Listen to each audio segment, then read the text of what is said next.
Hello everyone welcome to study powerful बंधुসকল আজি আমি এই ভিডিঅ'টোত আলোচনা কৰিম অসম টেট 2021 ইউপি সেকশনৰ সিলেবাস অনুযায়ী সমাজ বিজ্ঞান সোশিয়াল সায়েন্সৰ 30টা মোস্ট সিলেক্টেড এমসিকিউজ প্ৰশ্নবোৰ মোস্ট ইম্পৰ্টেন্ট হয় আপোনালোকে ভিডিঅ'টো এফালৰ পৰা সম্পূৰ্ণলৈকে চাব আৰু ভিডিঅ'টোত যদি আপোনালোকৰ কিবা পৰামৰ্শ থাকে আপোনালোকে কমেন্ট সেকশনত কমেন্ট কৰি জনাব তেন্তে বলক আমি আজি মূল ভিডিঅ'টোলৈ আগবাঢ়ো ঠিক আছে হয় আজি আমাৰ প্ৰথমটো প্ৰশ্ন হৈছে গুপ্ত যুগৰ পৰৱৰ্তী কালৰ তলৰ কোনজন ব্যক্তিয়ে আইন ঘোষণা কৰিছিল যে ক্ষুদ্ৰকসকল প্ৰগতিগতভাৱে দাস নহয় হয় অপচন চাইতে দেখা পাইছে আপোনালোকে ইয়াৰে কাৰেক্ট অপচনটো হ'ব অপচন নাম্বাৰ ডি মেধতিথি গুপ্ত যুগৰ পৰৱৰ্তী কালৰ মেধতিথিয়ে কৈছিল যে ক্ষুদ্ৰকসকল প্ৰকৃতিগতভাৱে দাস নহয় so option D is the right option question number 2 Mohenjodaro ক'ত অৱস্থিত হয় প্ৰশ্নবোৰ বহুত ইম্পৰ্টেন্ট হয়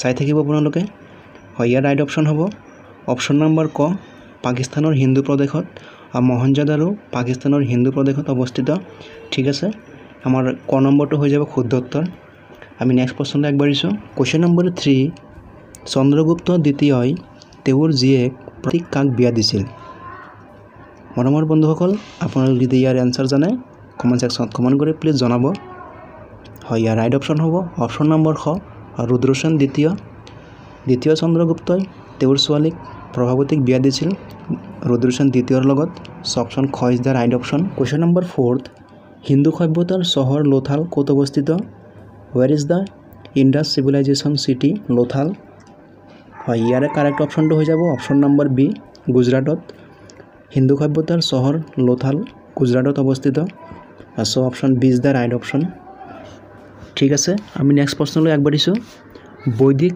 আৰ্যসকল কোন দেৱতাক পূজা নকৰিছিল মৰমৰ বন্ধুসকল আপোনালোকে প্ৰশ্নবোৰ পঢ়োতে ভালকৈ পঢ়িব তাৰ পিছত এনসাৰ দিবলৈ যত্ন কৰিব ইয়াৰ অপচনটো হৈ যাব অপচন নম্বৰ ডি পশুপতি বৈদিক আৰ্যসকল পশুপতিক পূজা কৰা নাছিল আৰু আপোনালোকৰ বাবে এটা হোমৱৰ্ক দিয়া হ'ল বৈদিক আৰ্যসকল কোন দেৱতাক পূজা কৰিছিল আমি নেক্সট প্ৰশ্নলৈ আগবাঢ়িছো হয় নেক্সট প্ৰশ্নটো হৈছে তামিল সাহিত্যৰ সংগম কলাৰ আটাইতকৈ পুৰণি গ্ৰন্থখন কি হয় বহুত গুৰুত্বপূৰ্ণ হয় ইয়াৰ ৰাইট অপচন হ'ব অপচন নম্বৰ সি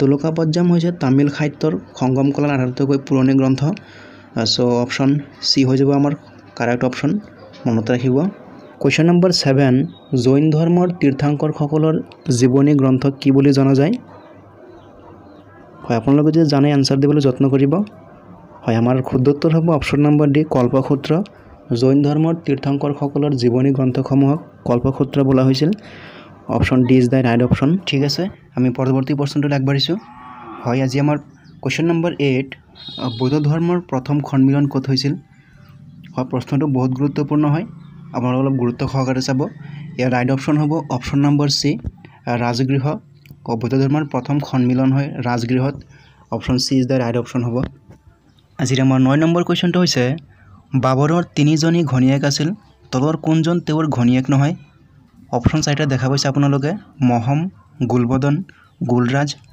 দিলবৰ হয় যদি আপোনালোকে জানে কমেন্ট সেকশনত কমেন্ট কৰি জনাব বন্ধুসকল হয় ইয়াৰ ৰাইট অপচন হ'ব অপচন নম্বৰ বি গুলবদন বাবৰৰ তিনিজন ঘণীয়েক আছিল মহম গুলৰাজ আৰু দিলবৰ গুলবদন তেওঁৰ ঘণীয়েক নহয় so option B is the right option হ'ব কোৱেশ্চন নম্বৰ 10 কোনে গংগা লাহৰী ৰচনা কৰিছিল হয় ইয়াৰ শুদ্ধ উত্তৰ হ'ব অপচন নম্বৰ এ পণ্ডিত ৰাজ জগন্নাথে গংগা লাহৰী নামৰ গ্ৰন্থখন ৰচনা কৰিছিল আমাৰ ৰাইট অপচন হ'ব অপচন নম্বৰ এ ঠিক আছে নেক্সট প্ৰশ্নটো হৈছে তলৰ কোনটো বুদ্ধৰ 8টা মাৰ্গৰ ভিতৰত নাই হয় অপচন চাইটা দেখা পাইছে শুদ্ধ বিশ্বাস শুদ্ধ কথা শুদ্ধ কাৰ্য শুদ্ধ প্ৰাৰ্থনা হয় ইয়াৰে শুদ্ধ উত্তৰটো হ'ব অপচন নম্বৰ ডি শুদ্ধ প্ৰাৰ্থনা বুদ্ধৰ 8টা মাৰ্গৰ ভিতৰত শুদ্ধ প্ৰাৰ্থনা নপৰে option D is the right option হ'ব মনত ৰাখিব ভেৰি ইম্পৰ্টেন্ট প্ৰশ্ন হয় কোৱেশ্চন নম্বৰ 12 বুদ্ধ চৰিত কোনে ৰচনা কৰিছিল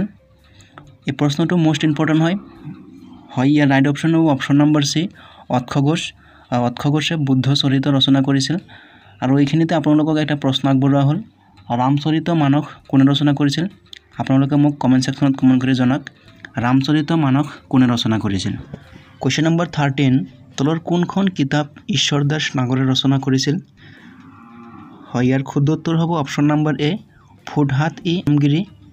ফুটহাট-ই-আলমগিৰি গ্ৰন্থখন ঈশ্বৰ দাস নাগৰে ৰচনা কৰিছিল। Option A is the right option হ'ব।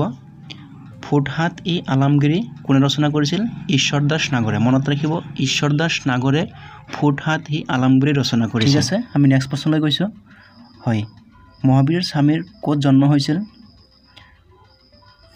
আপোনালোকে নিশ্চয় ধৰিব পাৰিছে। ইয়াৰ ৰাইট অপশ্যন হ'ব option number C Kundigram. Mahavir স্বামীৰ জন্ম হয় কুন্দিগ্ৰামত। Option C is the right option. মনত ৰাখিব, very very important. Question number 15, শেষৰজন মৌৰ্য সম্ৰাট কোন আছিল? বন্ধুসকল, আপোনালোকে যদি ইয়াৰ উত্তৰ জানে তেনেহ'লে কমেণ্ট ছেকশ্যনত কমেণ্ট কৰি জনাব। হয়, ইয়াৰ ৰাইট অপশ্যন হ'ব অপশ্যন নম্বৰ এ বৃহদৰ্থ। শেষৰজন মৌৰ্য সম্ৰাট আছিল Brihadratha. Option A is the right option. Question number 16, তৰাইনৰ দ্বিতীয় যুদ্ধ কেতিয়া হৈছিল? হয়, মনত ৰাখিব আপোনালোকে, তৰাইনৰ দ্বিতীয় যুদ্ধ হয় 1192 চনত আৰু তৰাইনৰ প্ৰথম যুদ্ধ হয় 1191 চনত। চ' দুয়োটা প্ৰশ্ন মষ্ট ইম্পৰ্টেণ্ট হয়, মনত ৰাখিব। ঠিক আছে, আমি পৰৱৰ্তী প্ৰশ্নটোলৈ আগবাঢ়িছোঁ। হয়, আমাৰ পৰৱৰ্তী প্ৰশ্নটো হৈছে প্ৰাচীন কামৰূপৰ লোকসকলৰ প্ৰধান আহাৰ কি আছিল? হয়, এই প্ৰশ্নটো বহুত ইম্পৰ্টেণ্ট হয়, মনত ৰাখিব। ইয়াৰ ৰাইট অপশ্যন হ'ব অপশ্যন নম্বৰ চি ভাত। প্ৰাচীন কামৰূপৰ লোকসকলৰ প্ৰধান আহাৰ আছিল ভাত। So' option C is the our correct option. Question number 18, ভাৰতবৰ্ষৰ ইতিহাসক কেইটা ভাগত ভাগ কৰা হৈছিল? হয়, ইয়াৰ ৰাইট অপশ্যন হ'ব অপশ্যন নম্বৰ ডি 3টা ভাগত। আমাৰ ভাৰতবৰ্ষৰ ইতিহাসক 3টা ভাগত ভাগ কৰা হয়, প্ৰাচীন, মধ্য আৰু আধুনিক। আপোনালোকে মনত ৰাখিব, ভাৰতবৰ্ষৰ ইতিহাসক 3টা ভাগত ভাগ কৰা হৈছিল, প্ৰাচীন, মধ্য আৰু আধুনিক। ঠিক আছে, আমি নেক্সট প্ৰশ্নলৈ আগবাঢ়িছোঁ। এলাহাবাদ প্ৰশস্তিৰ লেখকগৰাকীৰ নাম কি? হয়, ইয়াৰ কাৰেক্ট অপশ্যন হ'ব option number B Harisen. Allahabad প্ৰশস্তিৰ লেখক হৈছে Harisen. Option B is the right option হ'ব। আমি নেক্সট প্ৰশ্নটোলৈ আগবাঢ়িছোঁ। নেক্সট প্ৰশ্নটো হৈছে ক্ষত্ৰিয় নৃত্য কোন ৰাজ্যৰ? হয়, ইয়াৰ শুদ্ধ উত্তৰ হ'ব অপশ্যন নম্বৰ এ অসম। ক্ষত্ৰিয় নৃত্য আমাৰ অসমৰ হয়। So' option A is the right option হ'ব।